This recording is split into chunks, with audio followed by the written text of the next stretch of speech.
fans, welcome back to 237, back with another review. So in my last video, I reviewed the first Jeepers Creepers because I just saw that the upcoming reboot is actually going to be playing here in my hometown, so I am planning on seeing it. I went from not planning on seeing it to, sure, I'll check it out. And I realized that I haven't reviewed any of these yet. So last video was the first film, and now we're going to get to Jeepers Creepers 2, which came out 2 years later, 2003. But before I get into that, I just want to preface this, same as I did the last video, same as I do any review made by a director, writer, filmmaker who has any kind of controversy around him. Yes, I'm fully aware of who Victor Salva is, what he did, when he did it, who he did it to. Everything surrounding him, I'm fully aware of. But this is not about him. This is just about the film itself. I bought these films, watched these films, liked these films long before I ever knew his bad history. So again, just I like to keep the comments just about the movie. I think we can all agree that what he did was horrible, and let's just leave it at that. So yeah, just about Jeepers Creepers 2.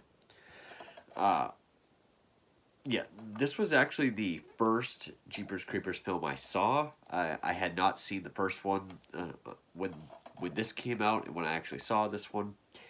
And for a while, I actually liked this one more than the first one. Not sure why. Maybe it was because I do like the look of the Creeper more in this one. That's really the only plus I can give this over the original. Because over time, the more I watch this, the more I watch the first film, the more I see that this might be a decent sequel in some aspects, but the original really is a standout horror film of the early 2000s. But yeah, again, written and directed by Victor Salva, put out again by Francis Ford Coppola's production company, American Zoetrope.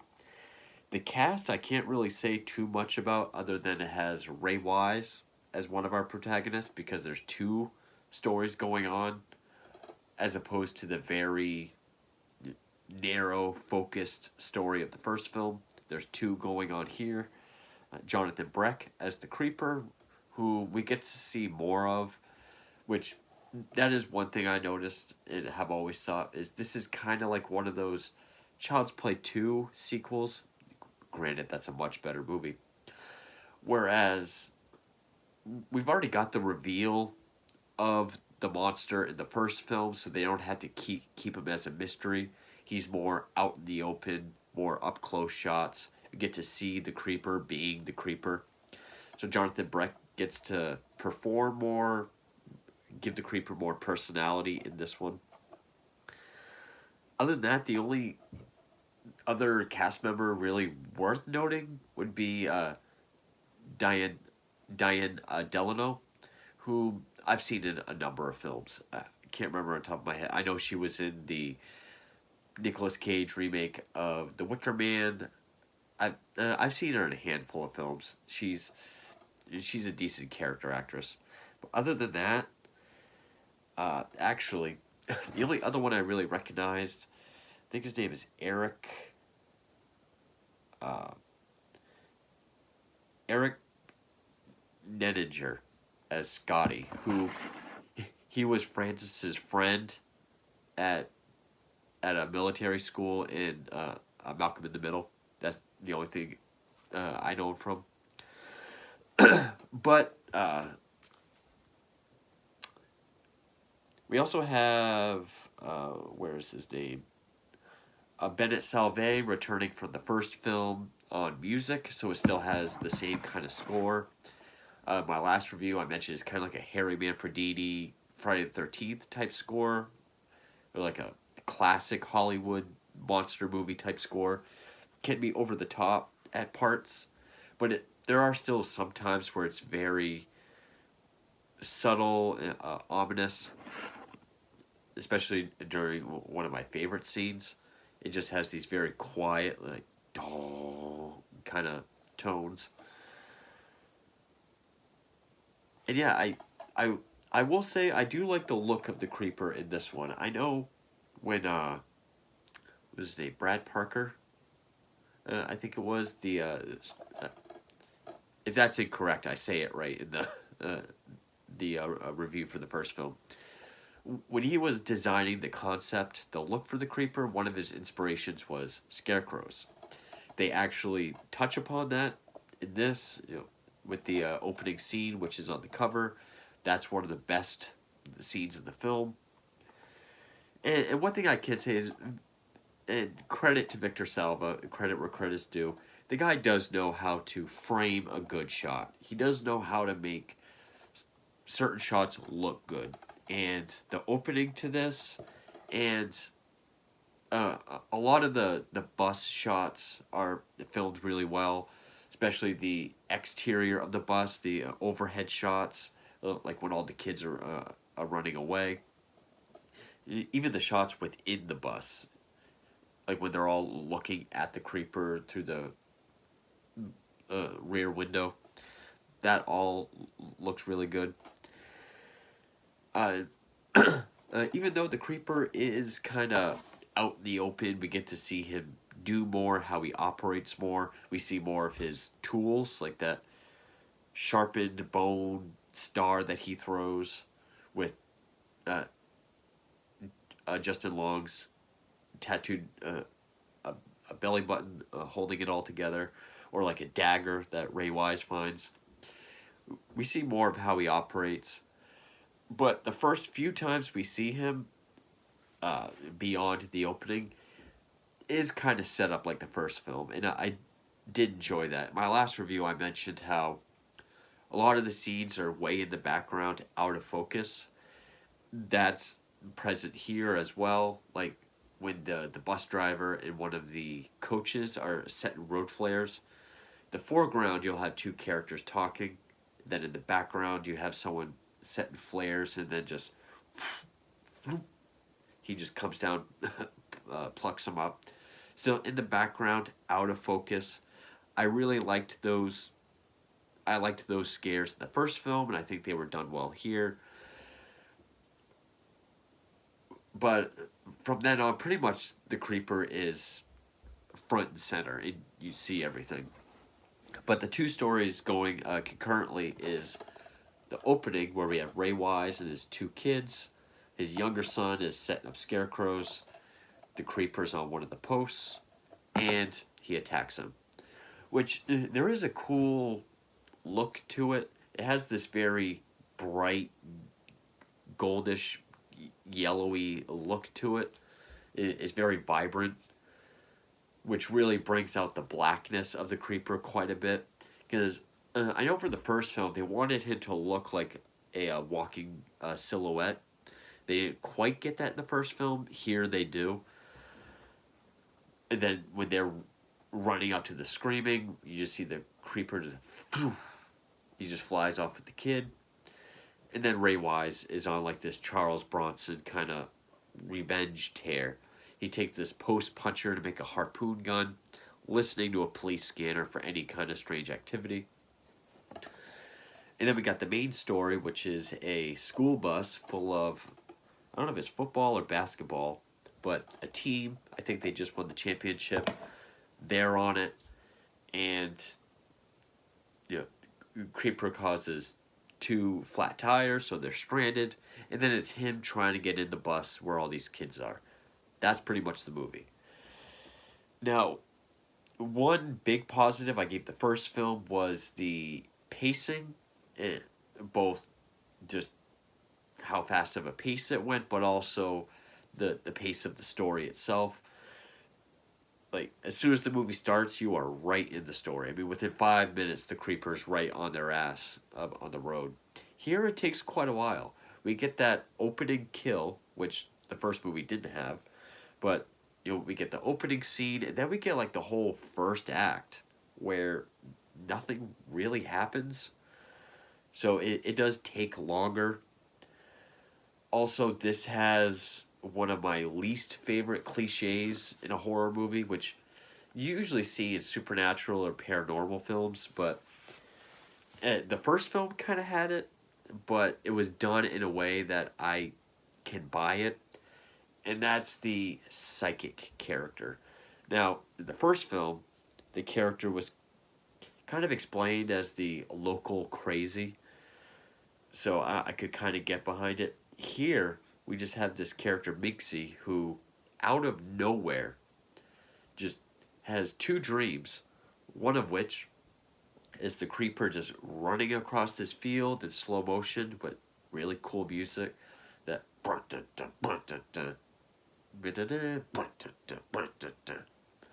as he throws one of his stars, which then we get this cool shot of the camera heading towards the bus. Then the tire goes out, and then, which that's one of my favorite shots and scenes of the whole film. Just that bright gold wheat field, the creeper just running through it in slow motion, and he is black from head to toe. I mean, the hat, the jacket, even his skin tone is more solid black, where he was kind of like a greenish gray in the first film. They did make him a bit shiny, more wet looking. So you can't even see his face because it's in shadow. So I love that shot of him running in slow motion. But then this other dream where Justin Long sort of gives exposition as to what the creeper is. Therefore, she can explain it to our characters. And this is out of nowhere. She never talked about a history of dreams or seeing things or whatever. It's really random. And it's it's a cliche I get tired of. Not just the fake out jump scare dream sequences, but also the exposition, premonition type dreams. So she has those, and therefore she can then explain to the other characters, oh, for 23 days, for every 23rd summer, it gets. And so I guess this is like the last of his 23 days. So the creeper's just on a tear, who's just will stop at nothing to get to these kids. Which I know some people have had a problem with. I too have a problem with the writing. The writing is one of the flaws of this film, especially the dialogue. I mean, most of the acting is pretty bad, but the material isn't that strong either. But they make it sound like you know, he's gonna be at like full force because he's gonna be going to sleep in a few hours, so he'll stop at nothing. But then we see, there's other cars along the way that have their roofs torn out, and yet he's spending the whole movie just playing with them on this bus. I kind of took that as, okay, maybe he's getting his food from these people, but he's trying to scare this group. Plus, where are they going to go? They're stuck in a bus. And I've heard people say, how is it he can rip the roof off of a car over here, but he can't get in the bus? There is a scene where like he's shaking the bus and we see a bolt come out, and then they say, oh, he wasn't trying to get us out, or he wasn't trying to come in, he was trying to keep us from getting out. So they're kind of locked in there, kind of like a lunchbox. And other than the dream sequence where he's running, other than that, my other favorite sequence is when he's the first attack on the bus. When he's laying upside down in the window and picking all the kids out. Because there are some creepy moments, like when they see him by the door and he's just eyes are rolling back as he's sniffing, or when he's up sideways on the window, and up close you see like the nostril on the bridge. Which these are moments that has that quiet music. Then when he just does that, like it's like, and then when he's upside down, picking everyone out. And yeah, this is when Jonathan Brett gets to give us some personality. He's kind of just smiling at everyone or telling people to move out of the way so he can pick who he wants. And it's hard to say who he picks because there's some people he tells to get out of the way. Like, he goes like this and the kid moves, or like that, the kid moves. To get to the last one, that's when he does like the licks the window. But that whole sequence is shot well, especially the initial, almost looks like shaky cam because the flashlight's going nuts when they, or just when they're all talking, then out of focus you just see his head drop down. I love that whole sequence. And there are cool scenes like when we see how his body works. Like someone sticks a javelin up, get through his head. He rips a chunk of his head off. Then he has to take his whole head off. Gets a hold of one kid, takes his head. We just see like his head just kind of coming up through, come up, and then with CGI goes from that face to Jonathan Breck's face. So that was cool, kind of seeing how his regeneration works. There is more CGI in this than in the first film, but some of it looks fine. Like with the wings don't really bother me. But a lot of times, like when he's just kind of hovering, it looks like an obvious green screen. Or at the end, when he's missing this arm and this leg, and he's just kind of like, whoa, whoa, jumping over to the last person. That looks like an obvious a green screen effect. Even when the things are finally closing in on him for hibernation, that was a weird blend of CGI, but it looked practical. Like it just had this weird look to it. But and yeah, you get a lot of poor dialogue, poor writing, a lot of weird. All these characters, there's even a handful of characters there that just exist. They have no lines; they're just there. No one really has any defining characteristics other than Scotty is the character, the ultimate jock that you're supposed to hate. Kind of like the neighbor from Rise of the Planet of the Apes, just the movie gives us someone to hate. This one kid, Izzy, who one of the more logic thinking ones, I guess, but everyone calls him Izzy or isn't he, because there's this rumor as to whether he's gay or not. And then there's this character Bucky, who's kind of he's not part of the team. I don't know what he is. He's the one with glasses. He's kind of like a cynical nerd. Other than that, almost everyone is just as interchangeable as the next. And you really don't care about any of the characters. I mean, in the first film, you really bought Trish and Derry both as characters and their relationship as siblings. Here, there's no real character development or anything. Nor is there really a lead. I guess Minxie or Scotty, but I don't know. I used to find that story more interesting. Just the creeper messing with all these kids on a bus. But really, I guess the more interesting one would have been Ray Wise and coming up with this, you know, weapon to fight back and trying to track this thing, which eventually does happen. I love that first shot when the creeper's trying to get in the bus, and then he just stops and kind of get that shot. Then the camera's behind him, looking up at him on top of the bus as he stands, and then just the headlights, the lights shining all around him. Then his wings just. Excellent shot. And there's definitely more action in this one. I mean, it's definitely more going on, I guess. I mean, the budget was almost twice as much as the first film. I mean, you even have a chase in the back of a truck where there's Izzy, Scotty's girlfriend, the one that the creeper picked. In the bed of the truck, they're driving, creepers flying on top of them. And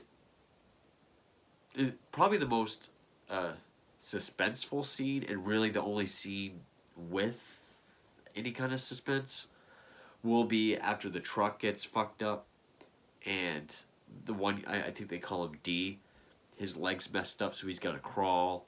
The creeper, after the wreckage of the truck, this arm's gone, this leg's gone, and he's got to like hop and fly over to him. That's probably the most suspenseful scene. And then, it just ends with Ray Wise shooting the thing at him again, stabs him a bunch of times, and then the thing closes up on him. Then we jump to 23 years later, where the Bat Out of Hell is now tourist attraction, and he's all like emaciated, dead looking. Old Ray Wise is sitting there saying he's waiting a few more days for spring, which is really a bummer considering when we get to Jeepers Creepers 3, which I don't own, but I have seen it. I'll pick it up at some points so that I can review it, but it really would have been nice for 3 to continue from that, but no. We get a prequel to that, it's right in the middle of the two films, which is really stupid. One thing I will say that I'm kind of mixed on is, I've said before, I don't like it when characters are fully explained, or when villains are fully explained. I like it when they're more ambiguous. But I always thought the Creeper was so interesting. I've always wondered what he was. Like, is he a demon? Is he, some otherworldly thing? Victor Salva has said he thinks he started out as a man, but some curse fell upon him. And I know with 3, they were supposed to explain that. We know how that went. So it kind of mixed. I mean, we definitely get to see more of how he operates and more of him, which is cool. That's definitely one of the good sequel aspects of this. But then again, I'm like, isn't that what makes him interesting? Is not knowing exactly what he is or where he came from or whatnot. But at the same time, I am kind of curious. Now, the only thing I'll say about Victor Salva and just some of the stuff in this film, because it wasn't present in Jeepers Creepers, the first one. It is kind of present in Powder, which came out 8 years before this. Is you have a bunch of actors who are supposed to be playing high school kids, and yeah, there's plenty of scenes where you got dudes all laying out in the sun, shirtless on top of the bus, or standing in a line, pissing together, stuff, and that feels kind of weird. The whole idea as to whether Izzy is gay or not, and the revelation to that goes nowhere. It stems from a bar fight, from him trying to hotwire a car. Like, that's their half-assed explanation for why everyone thinks he's gay. Just these kind of weird little things that, might seem kind of odd anyway.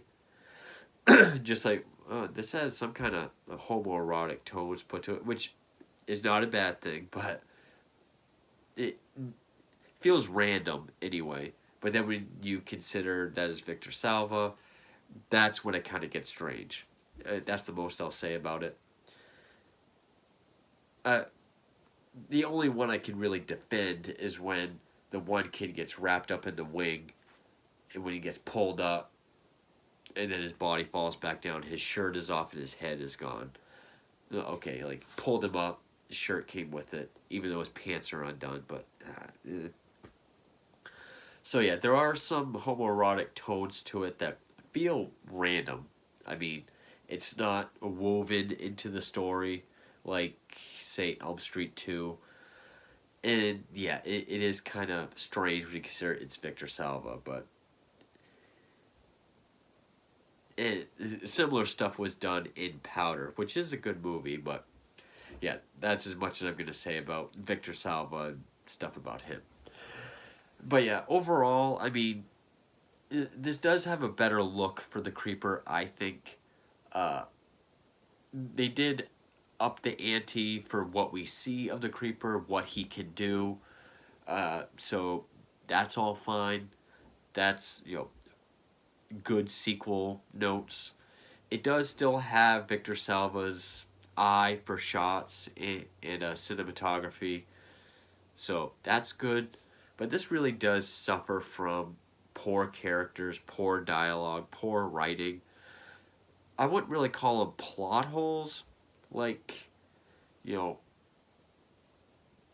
going after people like crazy over here, and he's gonna come after us with everything because he has almost no time. Yet he toys with them the whole time. I wouldn't really call them plot holes, just it's not very well written or executed. And just, yeah, poor characters. Uh, that's really all I can say about Jeep. I mean, still, everything about this movie, including some of the poor CGI and things coming out of nowhere or going nowhere, this is still miles better than Part 3. Part 3 is awful, but yeah, that's pretty much all I got for Jeepers Creepers 2. Now, I don't know when I'll pick up Part 3. Uh, I'll try to pick it up before the 19th, which is when the reboot will be playing here. And then I'll review that when I see it. So stay tuned for those, and thank you for watching.